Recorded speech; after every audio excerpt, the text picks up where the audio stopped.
কংগ্ৰেছ দলৰ ভিতৰত বহুত কাজিয়া পেচাল এতিয়াও আৰু কেইবাজনো সিনিয়ৰ নেতা আমাৰ পাৰ্টিত আহিব খুজিয়ে আছে গতিকে কোনে কি কৰে কংগ্ৰেছৰ আপুনি ধৰিব নোৱাৰে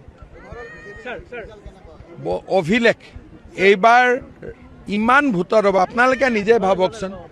9টা বজাত ইলেকশ্যন মিটিঙত কোনোবা মানুহ আহে নেকি আজিৰ এতিয়াওতো দূৰত চাই আহিয়ে আছে মানুহ এনেকুৱা পৰিৱেশ অসমত আগতে নাছিলেই এইবাৰ ঐতিহাসিক বিজয়ৰ ফালে আমি আগবাঢ়িছোঁ জাতিটোৰ সংকটৰ মুহূৰ্তত আমি একেলগ হৈ থাকিব লাগিব একতাৰ বেলেগ কোনো কথা নাই আজি যিটো কংগ্ৰেছে নতুন বৰ অসমৰ কথা কৈছে সি আমাৰ কাৰণে এটা ডাঙৰ প্ৰত্যাহ্বান যে এতিয়া অসমত শংকৰদেৱ নচলে অসমত এতিয়া চাওলুং চুকাফা নচলে এতিয়া অসমত বাংলাদেশী মূলৰ মানুহৰ শাসন চলিব